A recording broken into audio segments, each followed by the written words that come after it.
Sejam bem-vindos ao Nerdologia de História. Meu nome é Felipe Figueiredo, formado em História, colunista, podcaster, youtuber e professor. E entenda mais sobre o fim dos impérios coloniais nessa Nerdologia sobre a descolonização e o número de países que existem. Em 1930, foi realizada a primeira Copa do Mundo de Futebol, no Uruguai. Ela foi planejada para ter 16 equipes competindo, mas no final das contas, alguns países desistiram da viagem e o torneio teve 13 seleções. Na época, a Federação Internacional de Futebol, a FIFA, tinha 41 países membros. A Copa do Mundo foi mantida com 16 times até 1982, quando passou a ter 24.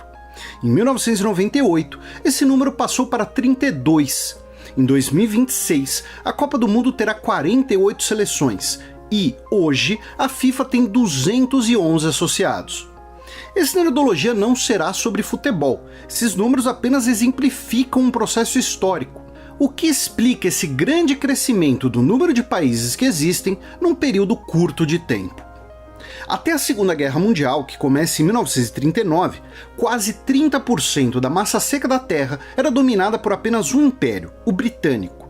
Outros 10% eram domínios franceses. Bélgica, Espanha, Itália, Países Baixos e Portugal eram outros países europeus com colônias na África e na Ásia. Fora da Europa, Japão e Estados Unidos também tinham impérios. Após a Segunda Guerra Mundial, em 1945, que começa o processo conhecido como descolonização afroasiática, o processo de dezenas de dependências de populações que antes não tinham autodeterminação. Mencionamos a guerra aqui não apenas por referência cronológica, mas pelo fato da descolonização ser consequência direta das mudanças e dos desafios impostos pelo conflito. 3 razões principais estão nas origens da descolonização. Primeiro, o declínio das metrópoles causado pela guerra. Itália e Japão, como países derrotados, perderam territórios. Mesmo países vencedores, como o Reino Unido e a França, precisavam concentrar seus recursos econômicos e humanos na reconstrução de seus países, inviabilizando o domínio de vastos impérios coloniais. E o declínio não foi apenas material, mas também ideológico. A destruição da guerra iniciada na Europa, os genocídios que acompanharam e os sucessos militares de não-europeus enfraqueceram o mito da suposta superioridade do homem branco sobre os povos nativos da África e da Ásia. O fim da guerra trouxe uma nova ordem internacional, a Guerra Fria entre Estados Unidos e União Soviética, deixando a Europa em segundo plano. Junto com isso, é assinada a Carta da ONU, que garante o direito à autodeterminação dos povos, tornando o imperialismo europeu contraditório. Essa é outra razão para a descolonização, a ascensão de uma nova ordem não apenas política, mas também econômica no mundo, ameaçando os monopólios econômicos e comerciais típicos do imperialismo. Agora existiam outras potências que representavam diferentes interesses e oportunidades. Finalmente, o terceiro motivo é a ascensão dos movimentos de libertação nacional, outro fenômeno que está diretamente ligado à Segunda Guerra Mundial. Em países e regiões que foram ocupadas durante a guerra, guerrilhas de resistência foram organizadas e tiveram destaque. Por exemplo, na Indochina, colônia francesa, e na Indonésia, colônia neerlandesa, ambas ocupadas por forças japonesas, guerrilhas combateram primeiro os japoneses e depois os europeus, que tentaram restaurar seu domínio colonial nesses territórios. No subcontinente indiano, posse britânica, mais de 2 milhões de indianos combateram na guerra, retornando para casa treinados e desejando reconhecimento. Da África, foram centenas de milhares de combatentes que integraram os exércitos das metrópoles, como o Reino Unido e a França. Além das armas, durante a guerra foi comum que nativos substituíssem os europeus na administração das colônias, fortalecendo politicamente e intelectualmente os movimentos de dependência. Essa é a origem da independência do Líbano e da Síria, por exemplo, ainda durante a guerra. Antigas colônias da França, os territórios foram ocupados pelos britânicos após a rendição francesa, para evitar que os alemães tentassem usar bases ali durante a guerra. Os britânicos, entretanto, não estavam interessados na administração dos territórios, que foi assumida pelos árabes e, após alguns anos, declararam independência. É por essas relações com a guerra que, das 4 grandes ondas de descolonização, a primeira ocorre especificamente na Ásia, cujo marca a Conferência de Bandung, na Indonésia, em 1955, formada por diversos novos países e que formula uma declaração de 10 pontos contra o colonialismo. A segunda fase da descolonização ocorreu na década de 1950, e seus principais exemplos ocorreram no Oriente Médio e no norte da África. A terceira onda de independências ocorreu na década de 1960, na África. O ano de 1960, especificamente, é chamado de Ano Africano, já que 17 países do continente conquistaram sua independência naquele ano. A quarta onda é a chamada descolonização tardia, a partir de meados da década de 1970 e década de 1980, focada especialmente em países insulares caribenhos e nos casos de imperialismo regional, quando um território era dominado por um país vizinho.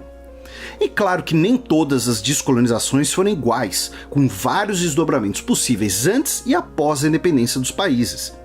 Antes da autodeterminação, tivemos caminhos pacíficos, em que as independências vieram via acordos entre as metrópoles e representantes locais. Por exemplo, a independência da Índia e do Paquistão veio por um ato do parlamento britânico, que concedeu a independência em 1947. Na prática, os britânicos sabiam que não teriam fôlego para uma nova guerra caso decidissem resistir. Esse caminho de uma independência gradativa e pacífica era visto como uma maneira de preservar laços econômicos e investimentos, proporcionado pelo fato de que as elites locais eram, muitas vezes, formadas na Europa. Como consequência, surgem organizações como a Comunidade Francesa de Nações e a Commonwealth Britânica. O outro caminho era pela Guerra de Independência, com a metrópole se recusando a ceder o reconhecimento. Os franceses, por exemplo, tentaram evitar o fim do seu império colonial como uma maneira de manter prestígio internacional após a guerra. E Portugal, governado por uma ditadura fascista, manteve arrastadas e sangrentas guerras coloniais na África por uma questão de orgulho nacional. E não são regras absolutas. Os britânicos também travaram guerras coloniais e os franceses também negociaram independências, por exemplo. E também existiam questões para o pós-independência, que por vezes também resultaram em guerras. Um novo país dificilmente será homogêneo, com diferentes grupos desejando formas diferentes de governo ou de economia. Além disso, esses novos estados muitas vezes tinham diferenças internas, com vários grupos nacionais, culturais, religiosos ou linguísticos. E as divergências internas normais de um novo estado acabavam sendo potencializadas durante a Guerra Fria, com as antigas metrópoles europeias, os Estados Unidos e a União Soviética buscando expandir suas influências. Por isso, países foram divididos, guerras separatistas foram travadas, ou então guerras civis, como a de Angola, em que os grupos que lutaram contra o domínio português depois guerrearam um contra o outro, com um lado apoiado pelos Estados Unidos e o outro pela União Soviética. Na maioria dos casos, apenas na década de 1990 que essas situações foram resolvidas. No mesmo período, o fim da União Soviética e as guerras da Iugoslávia também contribuíram para o aumento de participantes na Copa do Mundo, mas isso é outro tema. E como sempre, lembro que esse vídeo é um recorte, e claro que infelizmente muita coisa interessante ficou de fora, e fontes e sugestões estão aqui na descrição. Nos comentários do Nerdologia sobre a Revolução Haitiana, perguntaram sobre as relações do Haiti com a República Dominicana. São relações bastante complicadas e violentas, mas, resumindo, após a sua independência, o Haiti ocupou a atual República Dominicana, na época colônia espanhola. Um episódio dessa ocupação foi o Massacre de Moca. Depois de 22 anos, os dominicanos conseguiram sua independência, mas os dois países travaram combates esporádicos por 12 anos. Menos de um século depois, em 1937, o ditador dominicano Rafael Trujillo ordenou a morte de todos os haitianos vivendo no seu país, por serem supostamente bandidos. Entre 15 e 35 mil pessoas foram mortas em uma semana, no que ficou chamado de Massacre da Salsinha, já que a palavra castelhana para o tempero servia de chibolete, um termo que um haitiano nativo não conseguiria pronunciar sem sotaque ou dificuldade. Não se esqueçam de curtir e compartilhar o vídeo, assinem nosso canal para conhecer mais sobre independências e até a próxima!